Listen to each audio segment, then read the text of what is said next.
Welcome. You've got mail.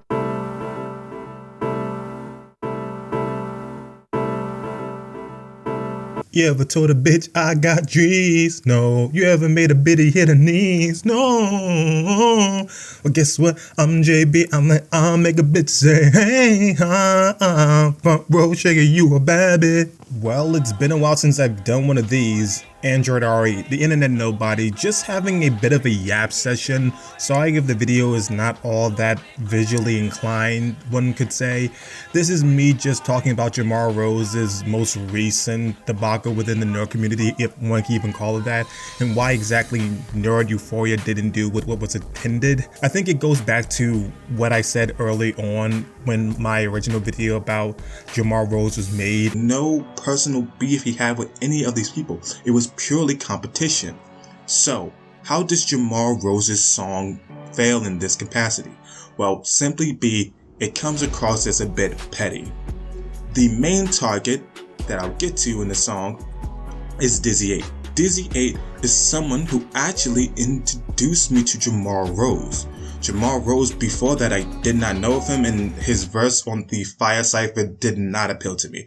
So you have come this far, and still you understand nothing. And Nerd Control was created, how he had genuine grievances with people within the community, as well as stating it as a pure competition-oriented thing. Like Kendrick Lamar in his song, Control, it was purely confrontation. It was purely just a song that was devoted to discussing who was the best in hip-hop, and people can respect that, obviously. The problem here is that the people who could potentially get involved with Jamar's drama, as of recent, if it can even be called that, is really the fact that there was genuine grievances amongst some of the people that were even involved in all of it. And I'm refraining from saying names here, but the problem is that if you have to explicitly say that both of your first tracks were jokes, and one of the people you happen to be making a joke about happens to be Odwin, a person who has not only created an entire persona around joking. I do not fuck with no blessings, I can't let no haters in. Sponge boy, get back on the grill.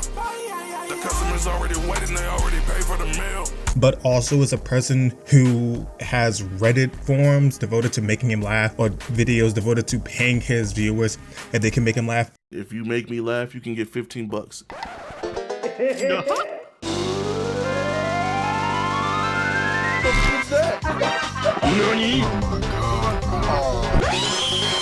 He's a person who can very much take a joke, and he's paired sometimes with Pace or Pete, who have devoted themselves to Who Called. Chef, you eating family food. Ooh. I kill you with my gun and kill your family too.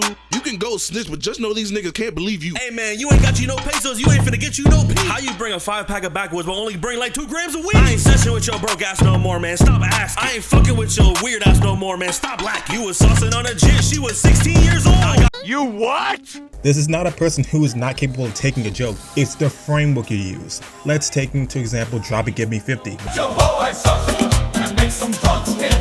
You said make some beats, and especially when you use the framework of Drake saying it as an insult to Metro Boomin, and you don't know Alvin that well, it's not going to be interpreted as a joke because the framework of what was said there was met as disrespect, as to dismiss the person's creativity, as to dismiss their contribution to the game. That's essentially what it was done for. So appropriating it, especially with somebody who probably doesn't know you well enough to know whether or not you were joking, yeah, there was an execution part of all of this that just did not work. Typing on the app like we care about what you discussing, what y'all discussing. We don't even care about the bluffing. You don't wanna see me hit that red button. Where y'all touching hypocritical views is what y'all all stuck in. Laughing at that hard work that we put in. The shoe is on the other foot, and now what we all viewing is you crying over lyrics that we using. Don't blame me, that's just the formula you and your team was using. I'ma say it right now since you claiming it's so confusing. The other two are jokes, now this one is straight abusing. You gon' hop right on that app, get the typing, so amusing. Of course, some people step into the gauntlet to just have a rap-oriented diss track,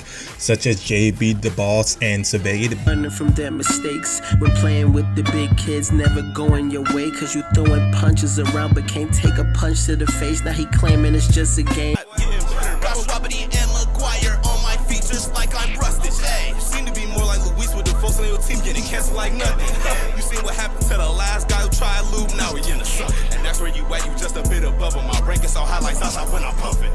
But I'm sure that these people are on more good terms with you to understand the theatrical nature of what was transpiring and knew it was just for all good fun, is what I'm assuming. But again, I'm orienting my language around knowing I don't know these people personally enough to speak on their behalf. And I think that's just what happened between you and Odwin. So with all that being stated, I do have a coffee break episode oriented around Jamar Rose because I have liked a lot of the newest stuff he's been doing, but that's going to be it for me. I know this is more of a shorter video, but I just want to be more frequent with the content on this channel, and hopefully you enjoyed it. Leave me your thoughts and opinions about what had occurred throughout the last few weeks and what is your perspective about everything. And if Jamar sees this, hopefully you're having a good one. But that's everything for me.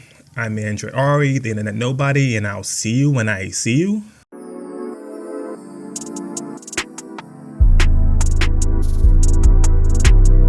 Goodbye.